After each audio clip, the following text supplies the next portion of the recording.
11 বছর হলো ডিভোর্স হয়েছে।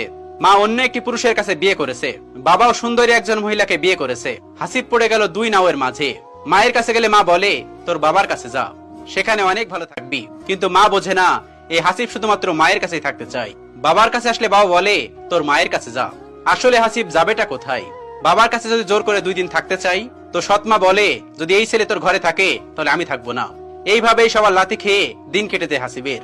আল্লাহকে বিচার দেয় হাসিব। তো এইরকম করতে করতে একদিন হাসিব তার মায়ের কাছে চলে যায়। হাসিব বলে মা আমি তোমার কাছে থাকবো। মা বলে কেন, তোর বাবা কিছু বলেছে? হাসিব বলে হ্যাঁ অনেক কিছু বলেছে, আমাকে ধরে মারে, খাইতে দেয় না একটু। মা, ও মা, আমাকে একটু খাইতে দিবা, 2 দিন ধরে আমি কিছু খাইনি। মা তখন বলে খাবার তো একটু আছে, কিন্তু তোর বাবা এলে তো খাবে, তোরে এখন আমি কেমনে দিই? হাসিব বলে দাও না একটু মা, খুব খিদে পেয়েছে। মা বলে যদি এসে খাবার না পাই তাহলে আমাকে অনেক মারবে রে। হাসিব বলে মা একটু খাবার দাও না, আমি যে খিদার জ্বালায় মারা যাইতেছি।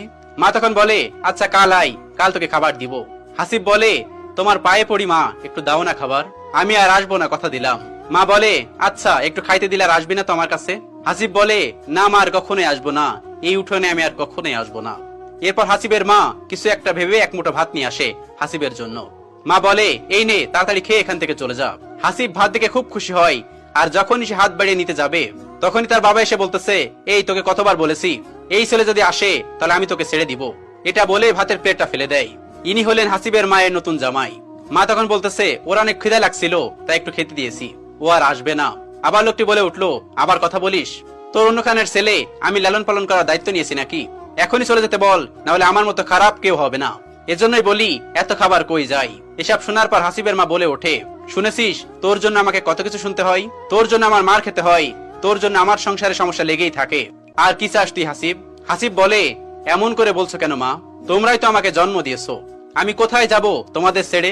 মা বলে এত কিছু বুঝি না, তুই আমার সামনে থেকে চলে যা, আর কখনোই আসবি না, আর যদি আসিস তাহলে আমার মরা মুখ দেখবি।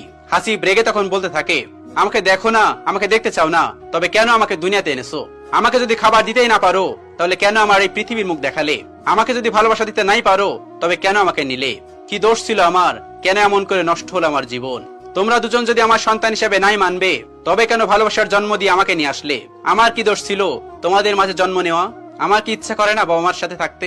আমার কি শখ জাগে না বাবা মার সাথে একটু ঘুরতে? এই সময় যদি নাই পালন করতে পারবে তবে জন্মের সময় গলা টিপে মারোনি কেন? তোমরা বাবা মার নামে কলঙ্ক, তোমরা নামেই বাবা মা, কাজের না। ঠিক আছে আমি আর আসবো না, তোমরা জীবনে ভালো থাকিও, তোমরা সুখে থাকিও। এই বলে হাসিব মায়ের ওখান থেকে চলে যায়। কোথায় যাবে ভেবে পাচ্ছিল না, রাস্তা দিয়ে শহরের দিকে যাচ্ছিল। সে মনে মনে ভাবতেছিল এ জীবন রেখেই বা লাভ কি যদি বাবা মার ভালোবাসা না পাই? একথা ভাবতে ভাবতে সে হাঁটছিল। এমন সময় হঠাৎ করে একটা পিছন থেকে গাড়ি এসে ধাক্কা দেয় হাসিবের। গাড়ির ধাক্কায় হাসিব ছিটকে গিয়ে দূরে পড়ে। এমন অবস্থায় লোকটি না পালিয়ে হাসিবের কাছে আসে। লোকটি এসে বলে তুমি ঠিক আছো তো বাবা? হাসিব তখন বলে আমাকে আরো একটু জোরে ধাক্কা দিতেন তাহলে আমার অস্তিত্ব শেষ হয়ে যেত। লোকটি তখন বলে কি বলো বাবা, এই বয়সে তুমি মারা যেতে চাও? কি বলে সব? হাসিব বলে আপনি শুনে কি করবেন? আপনি কি আমাকে খাবার দিবেন, ভালোবাসা দিবেন, আপনার কাছে রাখবেন যে আমি আপনাকে এসব বলবো?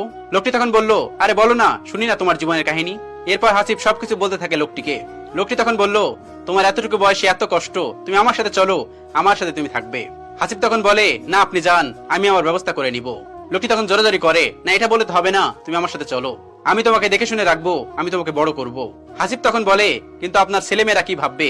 লোকটি তখন বলে আমার ছেলে মেয়ে আছে, ওরা অনেক ভালো, ওরা তোমাকে বুঝিয়ে নিবে, মানবে। হাসিব বলে সত্যি বলছেন তো আপনি? তখন লোকটি বলে হ্যাঁ রে বাবা সত্যি বলতেছি, চলো।